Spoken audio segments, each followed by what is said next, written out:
Oh, baby. Oh, baby. I am who I am. My name is my name. And welcome into episode 80 of Shooting the Shit with Sands. This is nuts. 80 episodes, man. Listen, last week it got canceled. Okay, I recorded a podcast. It's in the vault. It's in the vault. The Never Seen podcast. I think we're gonna have one with Spittin Sports too. 2 hours of good content that just it was bad. It was like the technological issues, the landing coming in and out pause. Jesus, that is a foul statement. Egregious statement.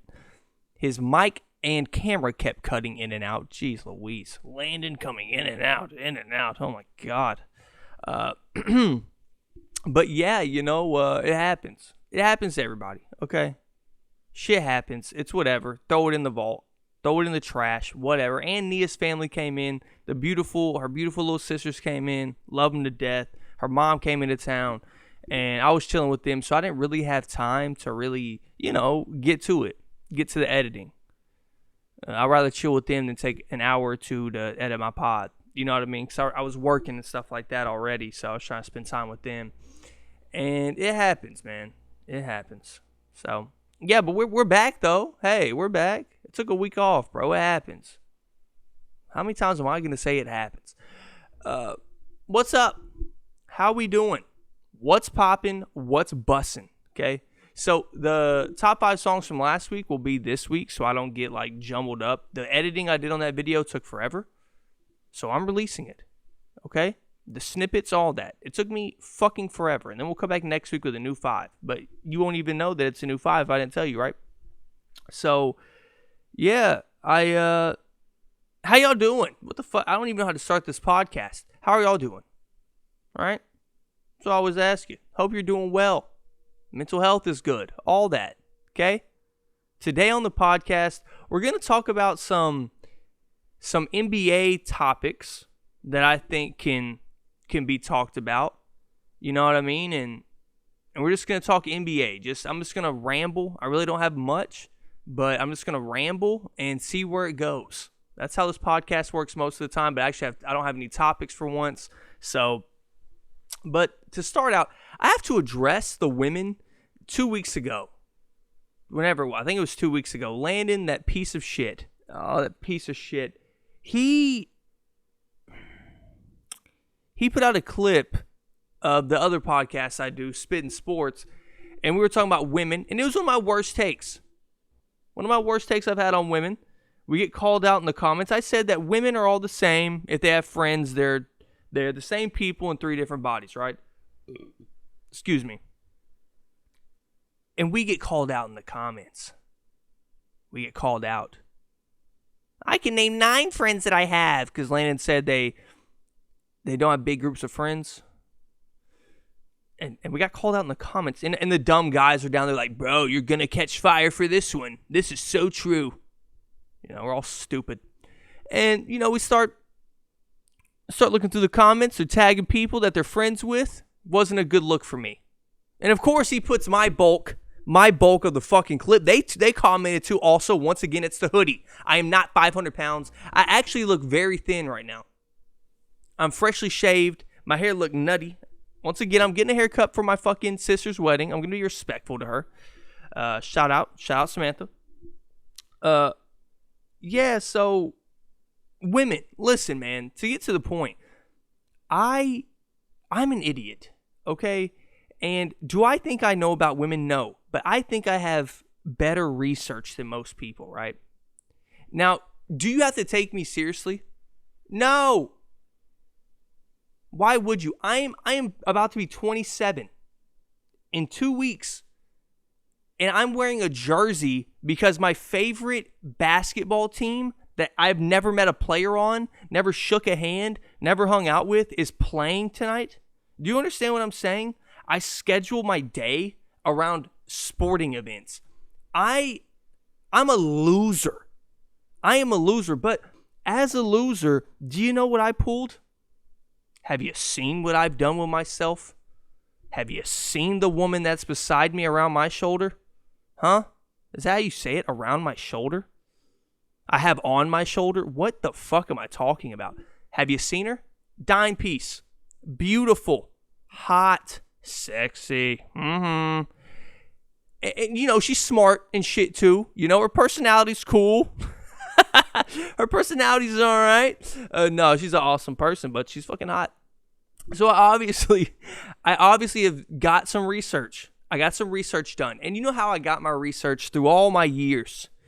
Men sometimes take a trip to this place. They take a vacay. But they didn't know I bought my own island there. I bought my own island in this place. It's very rainy. It's very cloudy. It's very gloomy. It's very dark. It's disgusting over there. It's called Friend Zone Island. I bought it. It's mine. I live there. I am the king of Friend Zone Island through my teens. Shit, up until I was 21, I was the Friend Zone king. Lady would come up to me. Oh my God, you're so cute. Whoa. You're coming on a little strong, bitch. Back off. My name is Hunter. What's your name? Shake my hand. I want no other contact with you other than a handshake, like we're at a fucking business meeting, okay? This is office etiquette. I know we're on 7th Street. I know you're 7 Red Bull vodkas in. I know you're hyped up. I know you probably snorted some shit in the bathroom. But let me tell you something. Back off. I'm single and I am not wanted. I know I'm not. My self-confidence was so low. So low. I could make them laugh. They touch my hand. Slap it off. Slap off the hand. They do the graze on your arm. I'm not into you. Yes, I think you are gorgeous. Yes, you're cool. Get the fuck away from me. Okay? I want nothing. So I lived in Friend Zone. On Friend Zone Island, I'm the king. I rule it.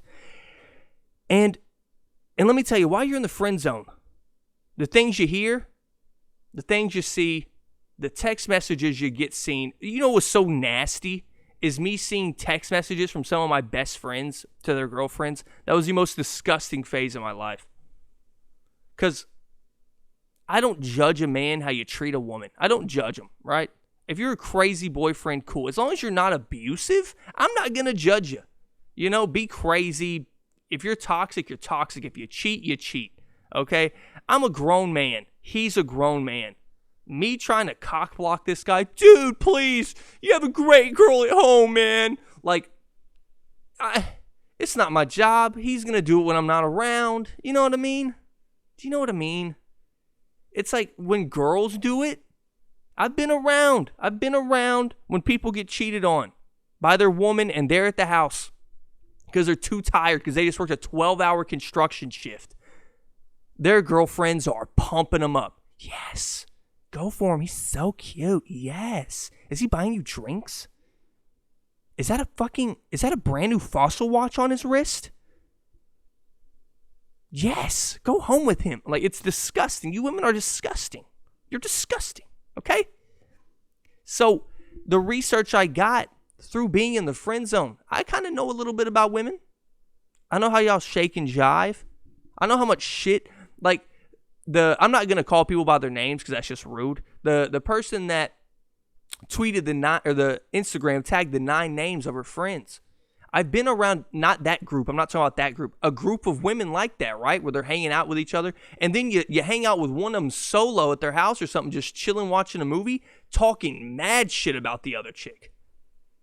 Talking mad shit about 2 of them. I don't really like that bitch, but she's in the group. So, dude, with guys, we're not like that. Okay? Most of the time, we just stop inviting you to shit. Women, invite them all. Like, women have that thing where they're the party one. They have multiple friends, right? Let me just call them out. Okay? You got the woman that's the one you invite to parties, right? She's a good time. Oh my God, you see how fucked up she got? She's so crazy. She's so crazy. The crazy one. That's who that is, right? You got the crazy one. You got the one that's successful with a little bit of hookups. Like, she's an esthetician. How the fuck do you say it? Esthetician. She can, like, do your brows. I need to shave my uni. She can do your brows, do your lashes. You get a little discount, but she's cool. You know, you're cool with her. Is she your best friend? No. Your best friend, right, the one that they're really close to, that's their sister. They roll around with them. And they may have 2 or 3 of those, but they roll around with them everywhere. They post Instagram pics. Your favorite duo, like that's the shit you see, right? Your favorite duo, that's the duo. And then you got the girl that's one of your friends that you know in your head you would turn to the other side for. If you know what I'm saying. You would make the change. You make out with her when y'all get like 7 shots deep. You kind of put her tongue, you give her extra tongue. You know, and your boyfriend thinks it's hot. Or the guy you're talking to thinks it's hot. But in your head, you're like, I'm going to leave you for her one day. But you never do. You never do. Right? And then the other friend, I'm just going off the head here. I have not written these down. This may be another bad take on women. The other friend is the one that you have just been friends with for so long. They will always be in your group. And honestly, you've kind of grown apart, right? We've gone our separate ways, but we're somehow intermingled. We're always together. We always say hi. How's your mom? How's your parents doing? How are they doing? I haven't seen them in so long. Why? Because you're separated. And most of those friends are the ones where y'all have like talked to each other's boyfriends behind their back. Like, oh my God. And that's what happens terribly. The ones that aren't your best friends but are just in the group, they see all your cute guys, wherever the hell you're hanging out with, the guys you're hanging out with, and they're like, they hear them talk and they hang around you, and they're the fucking 3rd wheel or the 5th wheel, and they're sitting there like, oh my God, he's so funny, he's so cute. When they're done, I'm in there. You know what I mean? It's disgusting. It's fucking disgusting what y'all do. And those are basically women friendships. You got a couple levels. I'm trying to think of other ones, but I can't. You see the research I've done? That was pretty good analysis, right? Oh, another one. The therapist friend. This is unfortunately Nia. That one poor woman, and I'm not going to call her a bitch because my girlfriend's in this group. That poor woman that gets all your dead weight and all your skeletons late at night, and you don't even ask if they're okay. You're just like, can we please talk? You call her twice. I need to talk to you ASAP. And then you spill the beans on how you and your boyfriend got in a fight. He went out and you didn't like how he went out. He was with his friends. He was having fun. Y'all hate fun. Y'all hate fun unless you're there. And then when you're there, you get a little too drunk and you ruin the fun. You know, that shit is despicable. Why are you acting like that? Why? You need to chill out. No, bitch, you chill out. No, you chill out. I'm literally 2 beers in. I don't even drink beer. I'm only 2 drinks in. You're like 7 shots deep. Why are you telling me to chill? You was just twerking in the middle of the club. They're playing fucking house music. You can't twerk to house music, bitch. Come over here and chill out. We can talk. Talk to your friends. Mingle. Don't shake ass. Mingle. And I'm not against women shaking ass, by the way. I'm not. Taken or single, shake your ass. I'm just saying, giving examples. But that poor girl that you take advantage of, and she has all this weight from 12 different people, and she really doesn't know who her best friend is because she stopped getting invited to things. Because, you know, she's kind of the mom of the group. Oh, that's another one. The mom of the group. I'll get to that one. And she doesn't have as much fun as everybody. She makes sure everybody okay, but like you want her to let loose. She can't let loose because she knows when you get drunk, you do stupid shit, and that's why you call her. You call her at fucking 12 p.m. the next day. Oh my God, I can't remember what I did last night. I think I did something really bad. That's what y'all do. That's what y'all do to them. Am I on a fucking 10-minute rant on women? Holy shit. And then the mama bear. This is the worst one. This poor girl and dating a mama bear. You see? I date the sweetest girl in the world. I date the mama bear and the therapist. This woman means everything to me. And you do this to her. Do you understand me? This beautiful, hot, sexy woman does everything for you guys. And I have to sit through it at the house. Why do they put their weight on me? You make it hard for me. And I'm her therapist now. They just call me and they just pull their weight on me, and I understand they have family problems, but I do too. We all have problems. We all have everyday lives. And I'm like, I know. This is the 4th time this week we have had this conversation. The poor mama bear. Y'all go out. Y'all are pre-gaming. She's like, she gets a little drunk at the pregame. Woo, let's get an Uber. She gets a little drunk. And then as the night goes, she stops drinking. She's looking around. She observes everything in the room. Where are the men that are looking at us? Are they creepy? Are they cute? Are they weird? Are they going to approach us? She's the one that when you're spitting game at a girl at the bar that's a little drunk, y'all drunk at the bar, both of us, we chilling, talking, you spitting game. She's the one that comes over and pulls her friend by the arm. What are you doing? We need to talk again. Now it's my turn to talk to you about something. That's who she is. That's who the mama bear is. And y'all have to stop using your friends. It's fucking disgusting. You understand me? Disgusting.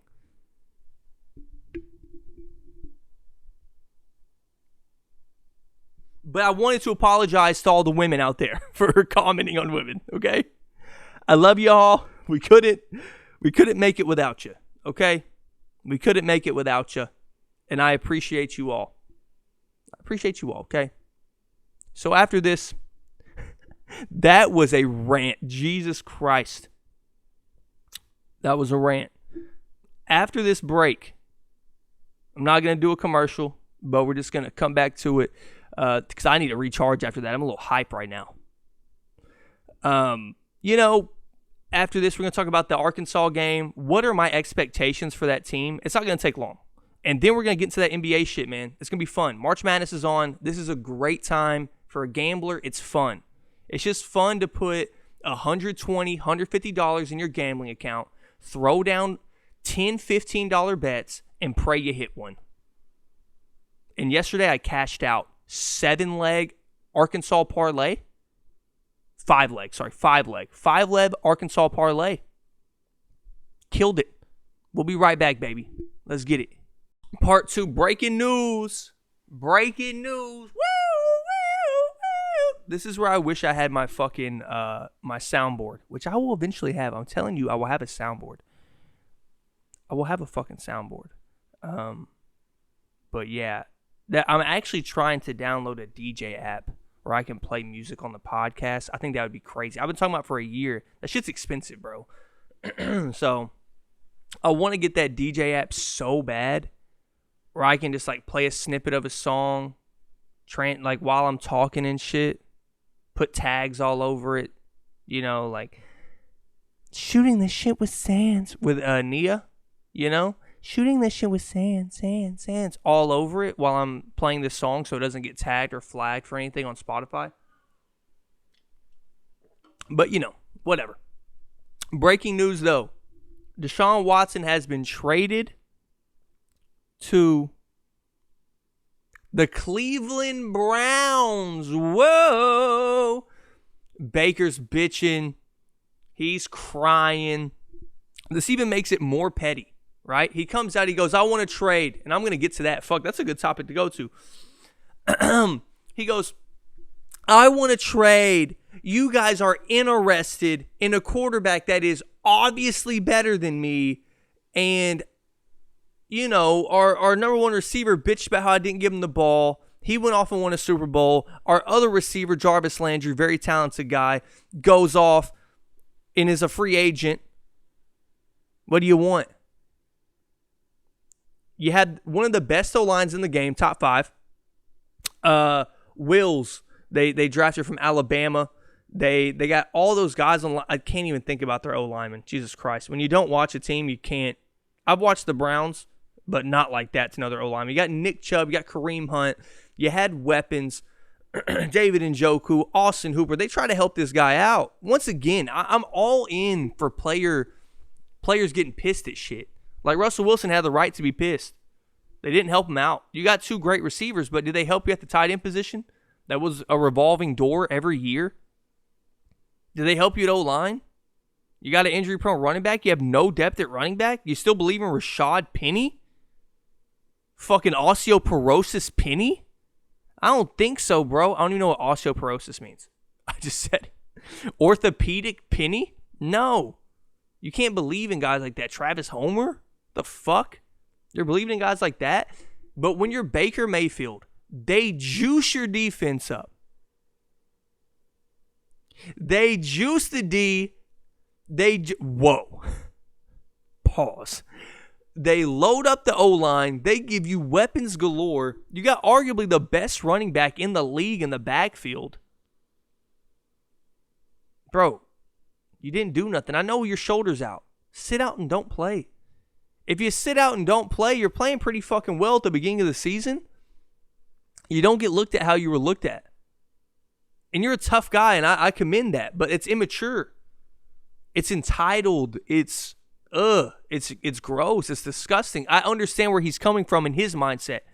As a dude with all that confidence and arrogance, right? Which you have to have at the QB position. You got to have some arrogance. Like Russell Wilson's the most humble guy in the world. He's got that fucking ultra confidence, that arrogance.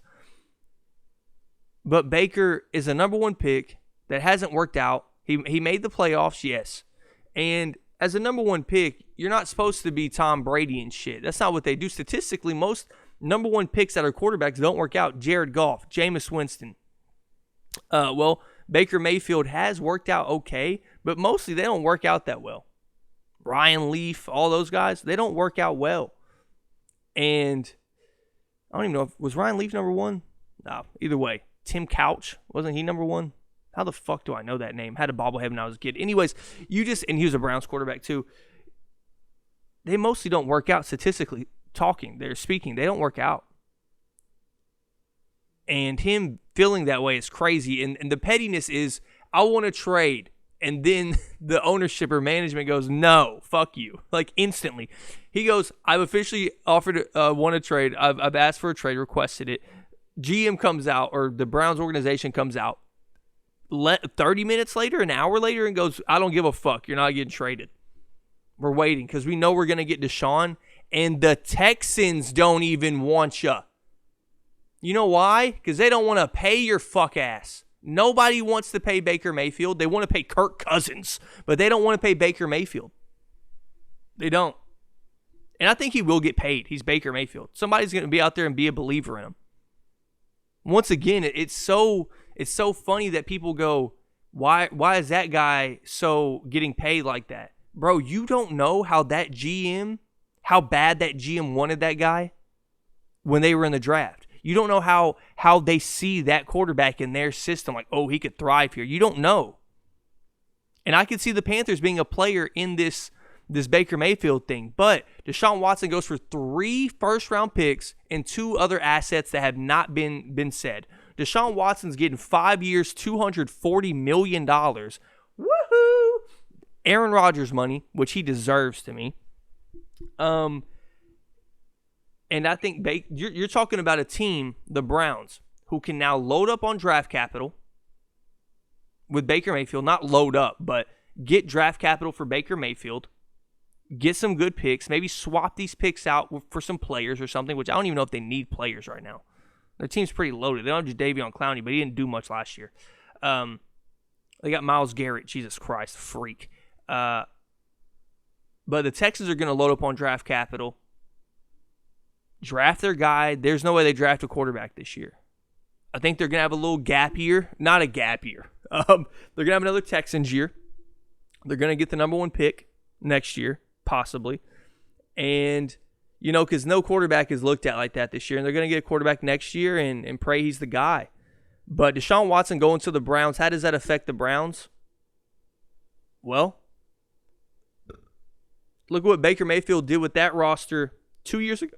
2 years ago, they beat the COVID Steelers. Get to the Chiefs game. Patrick Mahomes goes down, right? Chad Henne comes in, gets the throw. They should have beat them. So you're talking about a run game that can keep Patrick Mahomes, Justin Herbert, Deshaun Watson, Russell Wilson, and who the fuck else? Derek Carr with Devontae Adams. Oh my God, I forgot about that trade. Devontae Adams. We're going to get to the Bucks now. I'm just doing NFL now. Now I'm getting to the NBA. Fuck it. It's a good pod. I keep forgetting all this shit, and then you start talking.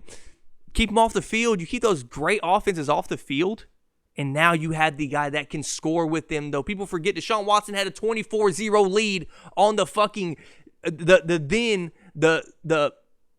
that playoffs, what would have been the Super Bowl winning Chiefs. He had a 24-0 lead at half.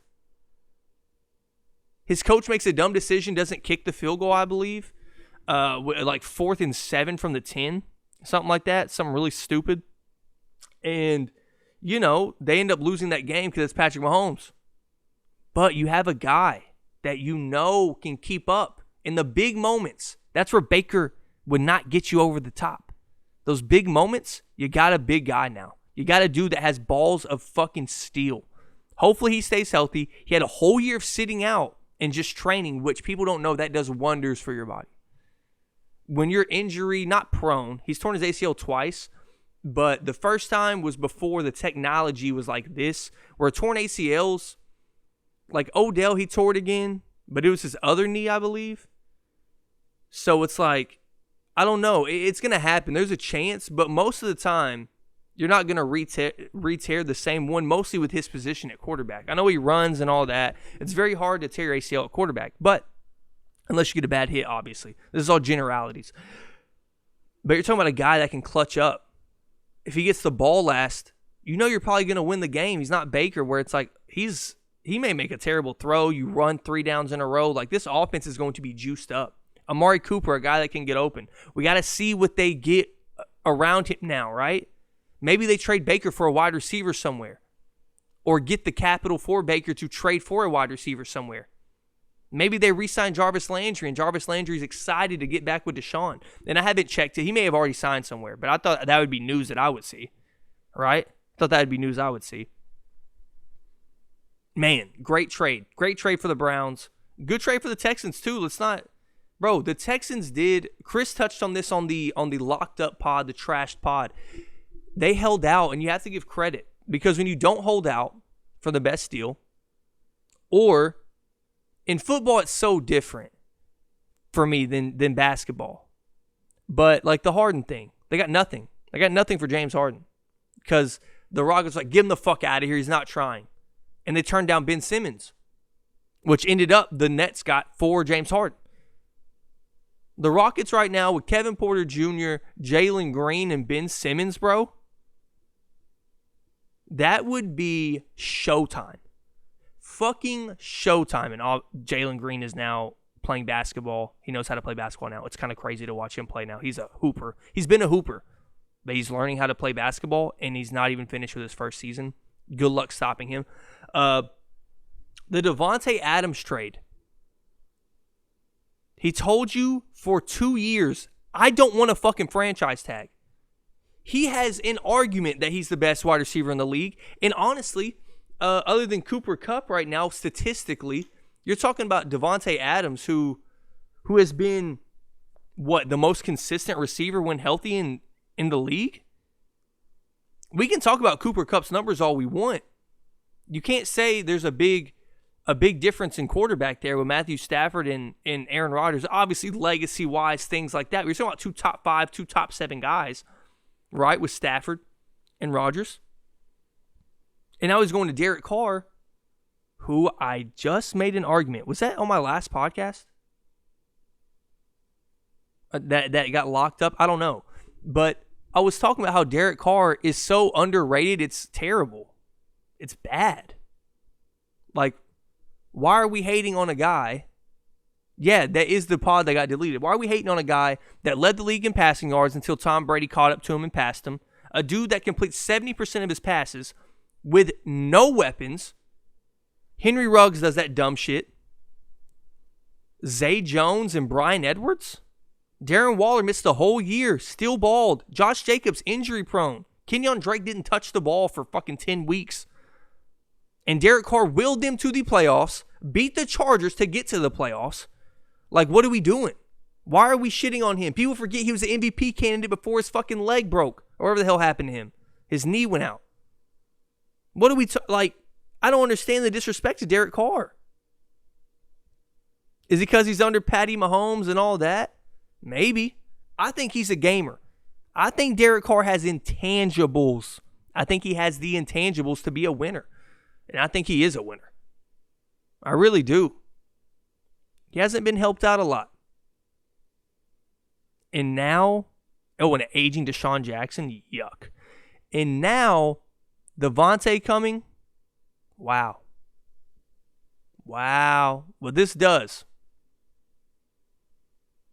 this opens up everything. People forget that Darren Waller's on the roster sometimes because he was out this whole year. Like you go, man, who do they got? They got Devontae, and then you start going through the receivers. Zay Jones, tight end. Oh, shit. Darren Waller. Hunter Renfrow? My God. I know some of y'all were screaming, Hunter Renfrow, bro. Get the little white kid. Put him in there. Chill out, dog. I know. I got to say the shitty people first. Him with a guy that can get wide open in the slot whenever he wants. And a dude on the outside who can get open but is a one-on-one threat. Contested ball catcher. Derek Carr does like to go deep. He does like to chunk that ball. And this is going to be crazy for the Raiders.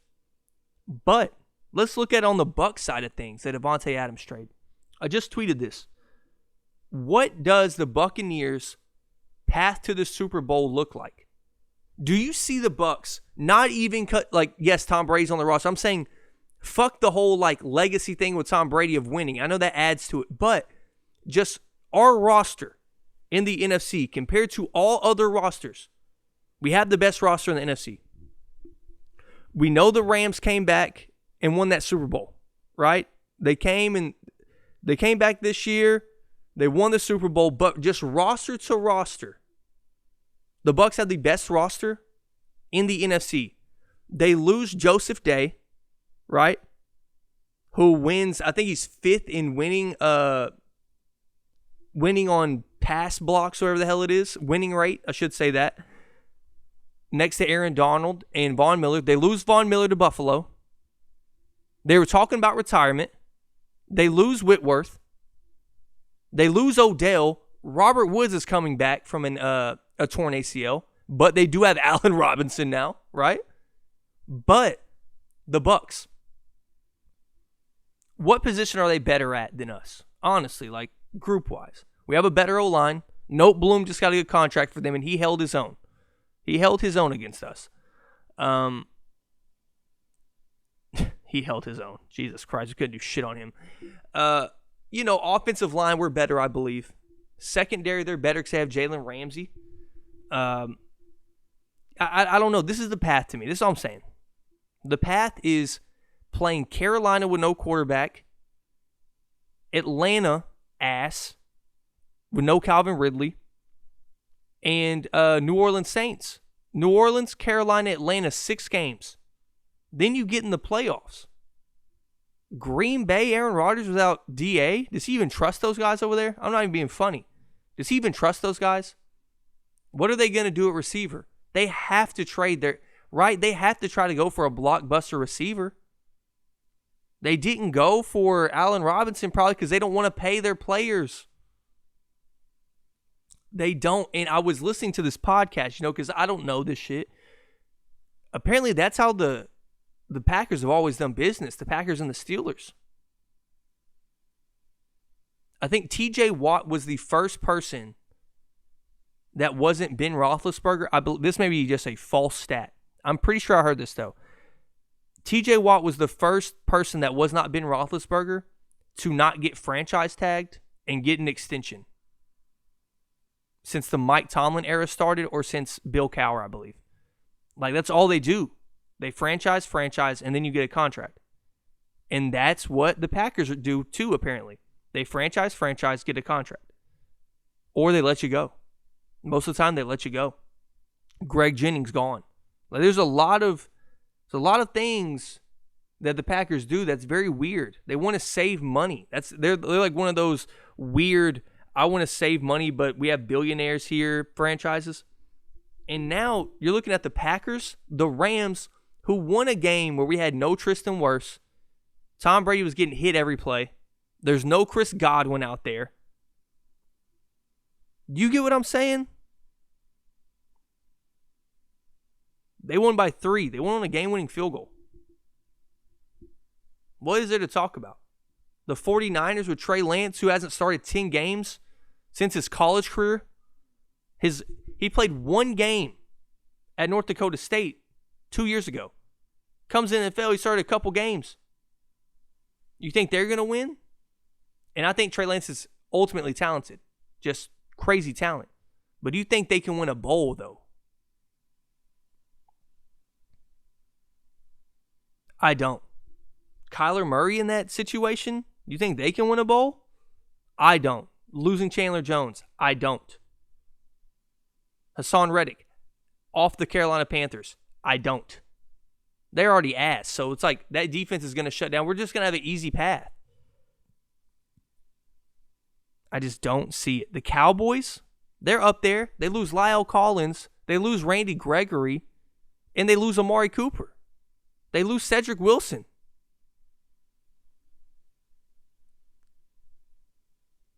Zeke is aging.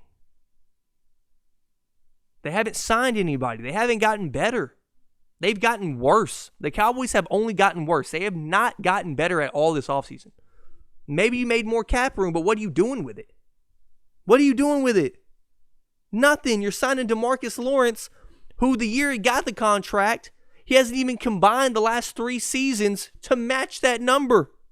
And I know sacks aren't the only thing. I'm talking about how contracts work. They're statistic-based most of the time. Most of the time, they're statistic-based. That's why people get pissed off when it comes to, damn, I'm not getting the targets. Damn, I don't have the numbers I want.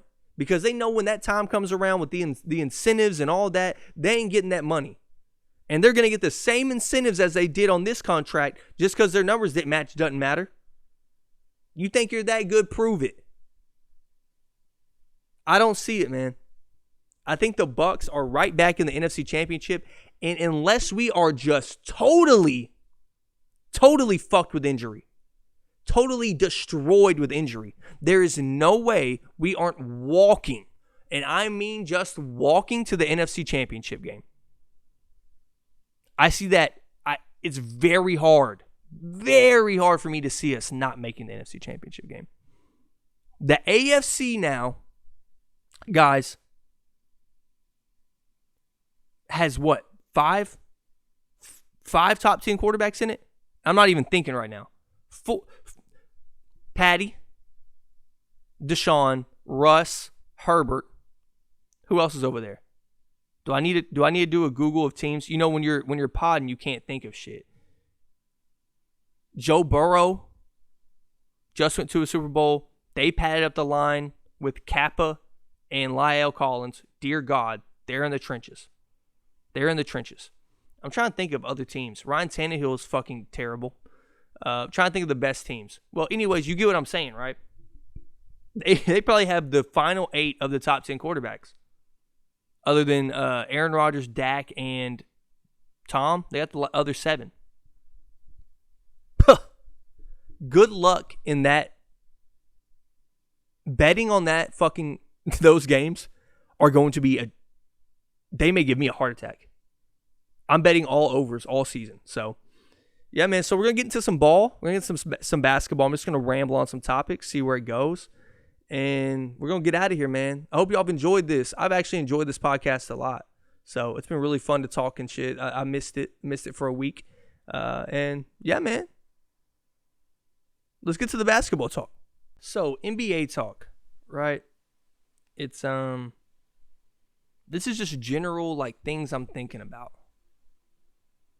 Some storylines we got in the NBA. As we had one game yesterday where Saddiq Bey drops 51 points on the Magic. Jesus. This league is trash. Old heads, it has been confirmed this league is ass. Saddiq Bey is dropping 50 on their heads. But Steph Curry has a torn ligament in his foot, I believe. I don't know if it's a tendon, a muscle, whatever. He hurt his foot, and they're saying he's going to come back at the beginning of the playoffs. Very general statement by the Warriors. Now, to me, teams are usually pretty cautious with what they say. Remember, I think, didn't Steph get hurt before the Blazers series like 4 years ago? 4 years ago? Was that series? I got my hand on my head when I think, or was it Clay? One of the two, they said he'll be back before the playoffs.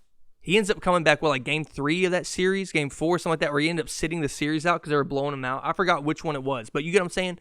They're very cautious of saying, yeah, he'll come back before the playoffs. Okay. They didn't even give a real timetable. It was like April. Well, what does that mean for them? That means you're missing your best player, who has not played well this year, but he's still Steph fucking Curry. Draymond comes back while Steph goes out. Now you have no offense.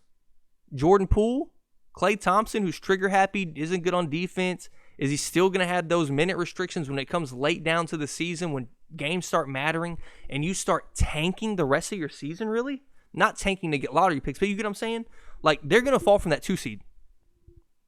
They're going to stumble. They may stumble to 4 or 5, man. The Mavericks are scorching hot. We'll get to them in a second.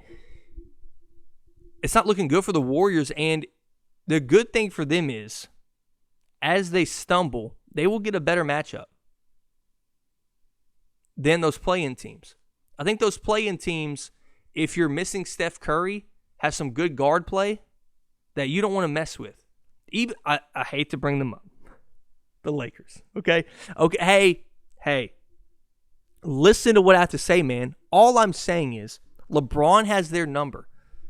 LeBron's best performances in the last, 5 years have come against him.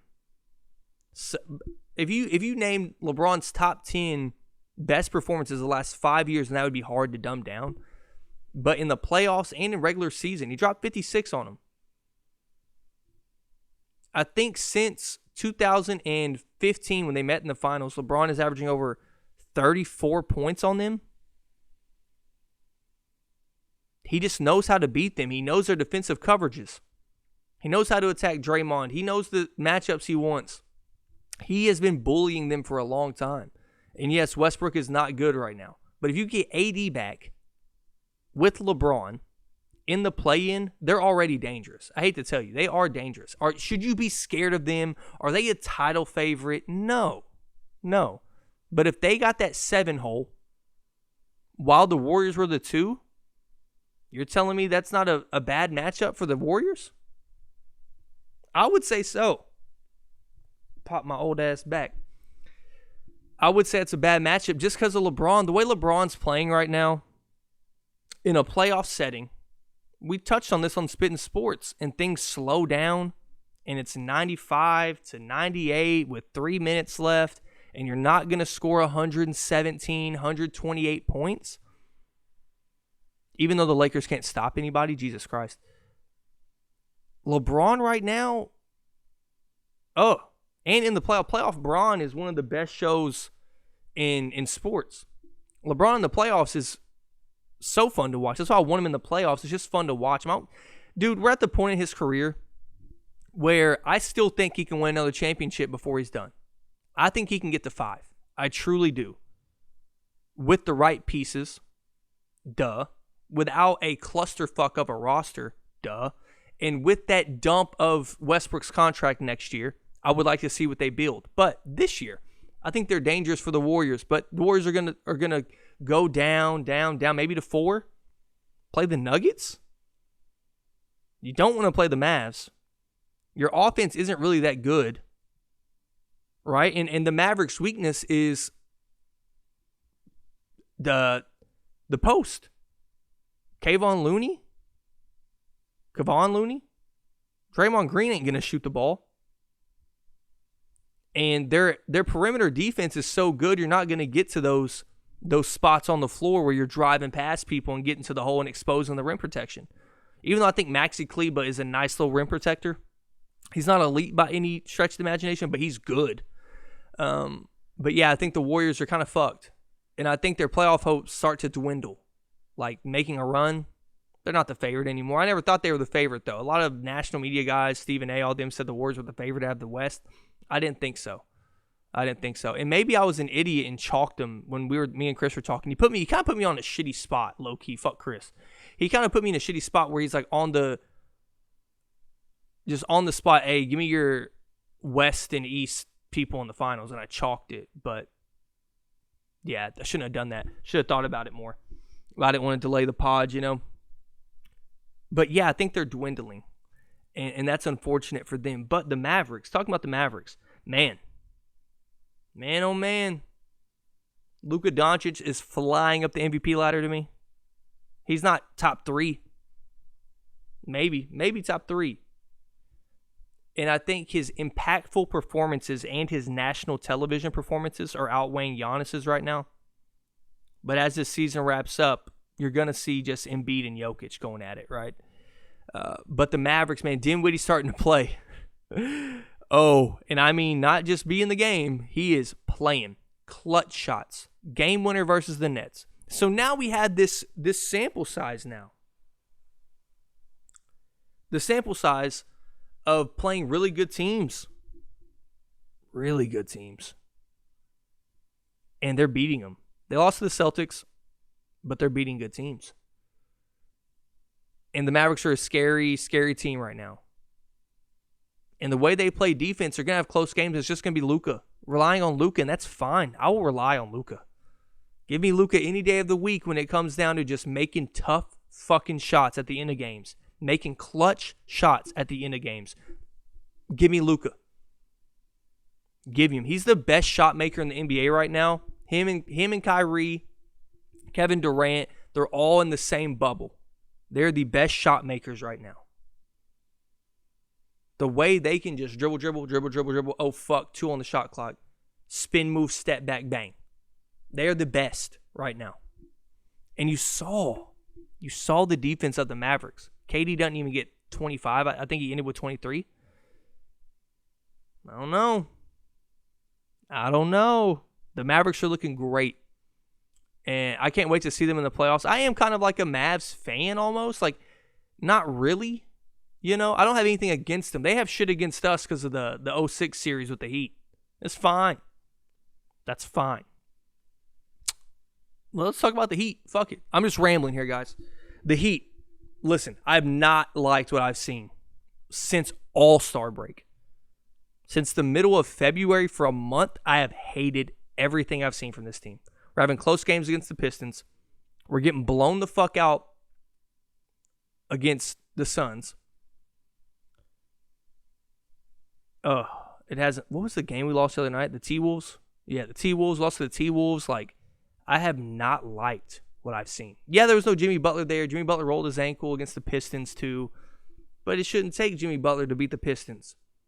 To be within, and the thing that gives me like some hope with the Heat, right? And we may end this season on a run and we may be good and I'll be like, oh shit, we're here. The thing that really concerns me about the Heat, that gives me hope, but is a concern, is we are the better team in 98% of our games. You know how you know this? You get up by fucking 17 every game. I swear to you, every game, just like the Pistons game, we get up by 15 and we just go, well, here we go. Because y'all have to remember, before the All-Star break, through I think 38, 40 games, we had the highest point margin in the NBA, which means the difference in how much you win by. We had the highest over the Suns. So it's kind of like, oh, it's just another day at the office. We're blowing them out again. And then we kind of let off. We let off the gas pedal. Bam gets less aggressive. Jimmy gets less aggressive. Tyler Hero is getting buckets, or he just starts shooting stupid shit, which is also bad. And then the lead gets to 3, gets to 5. And we're like, oh shit, let's turn it up. And then they're already up by 6.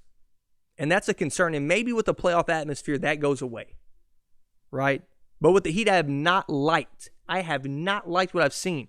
I will say the highlight of this Heat season, since Bam Adebayo has come back, he is the player every Heat fucking fan has wanted.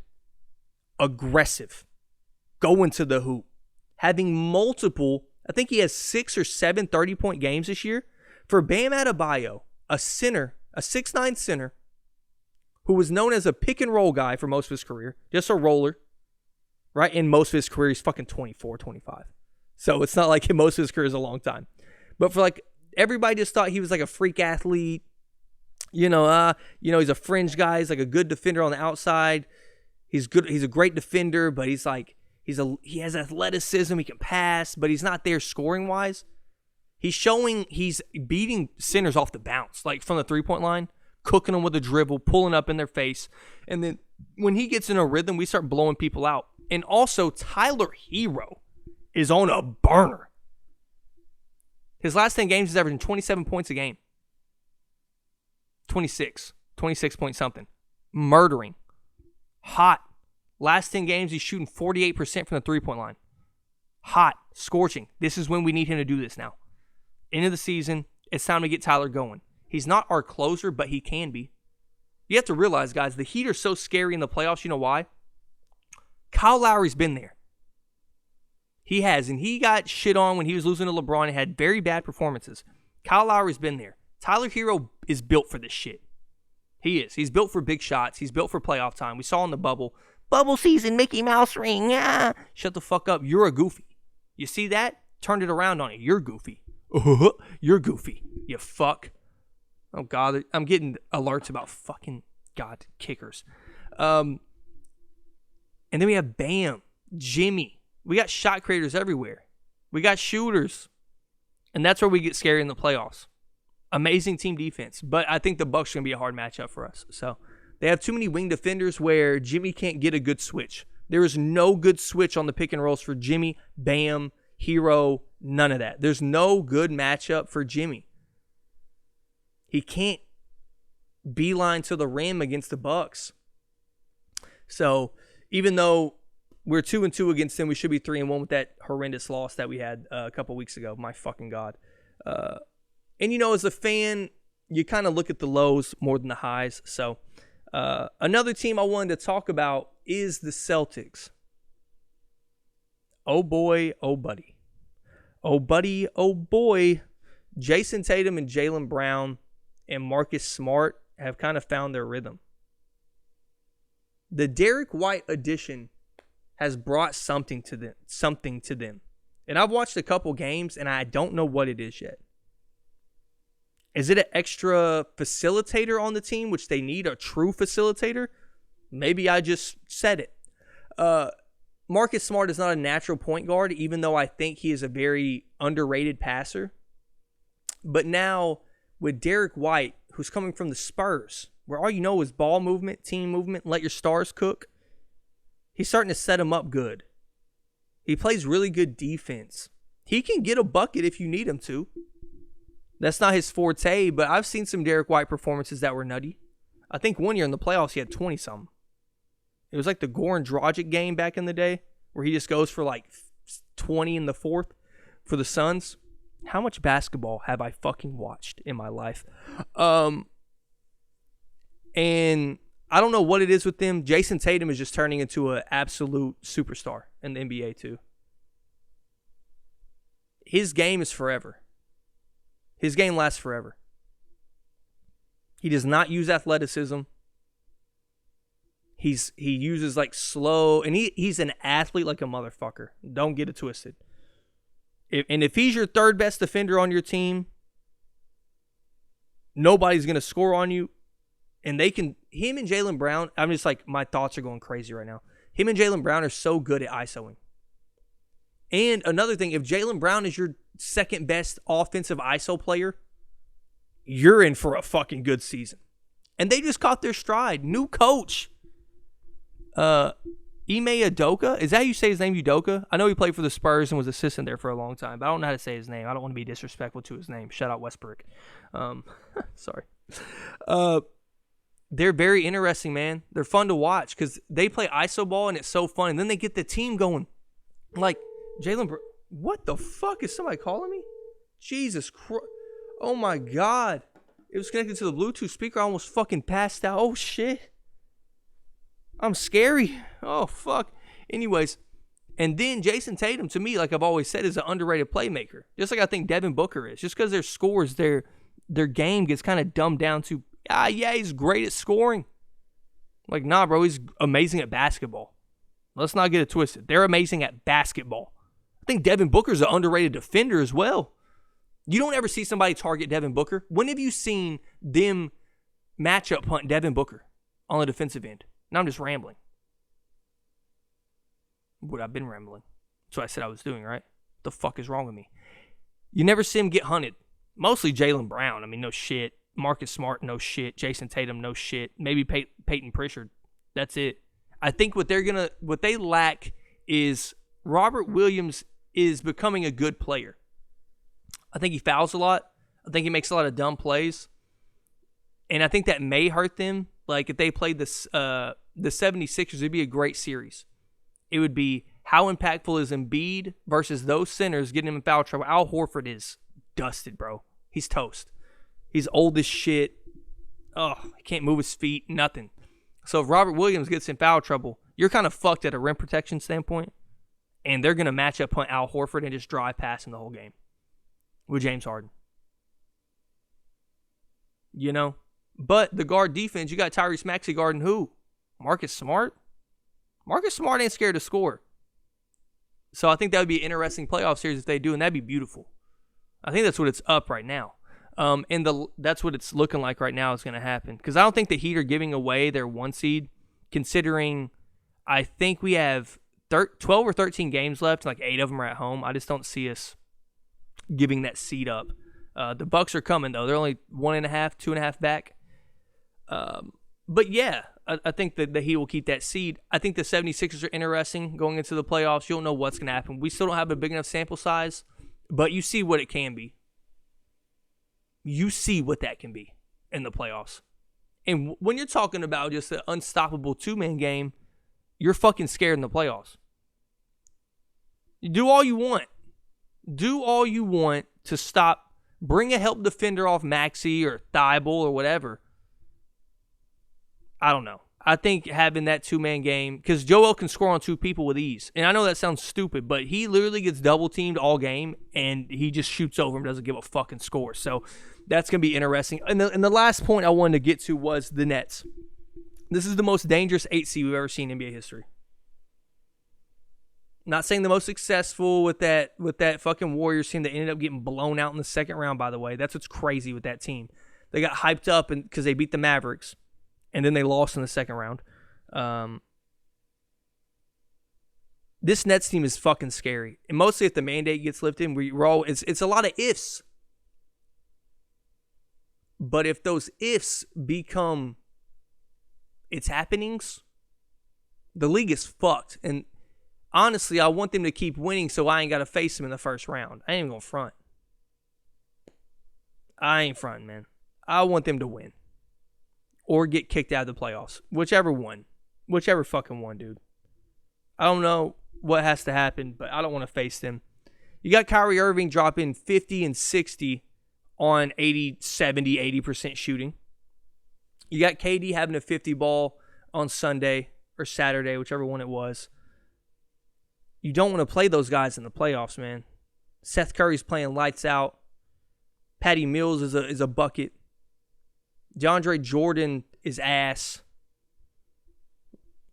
God damn DeAndre. Why did I just think of DeAndre Jordan? Oh, because he's the one that brought them together. God damn, poor Philly, bro.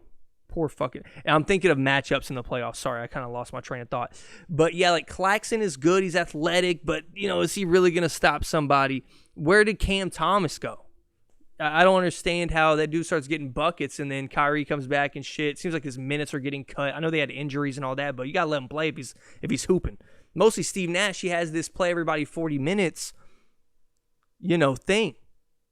And in a playoff series without Kyrie Irving, we saw what happened with Kevin Durant. I brought this up 100 times with the Bucks. They're still going to be hard to beat, but without Joe Harris as well, people aren't bringing that up. I know he's been struggling this year, but at the same time, he's a shoot. He's a bucket. He can hoop. And yeah, man, I think the Nets are fucking scary, and I do not want to play them. I don't. I really fucking don't. So yeah, so good luck to all your NBA teams out there. I hope the women enjoyed this podcast. Hey, ladies, guys too, man. But yeah, that's the end of this podcast.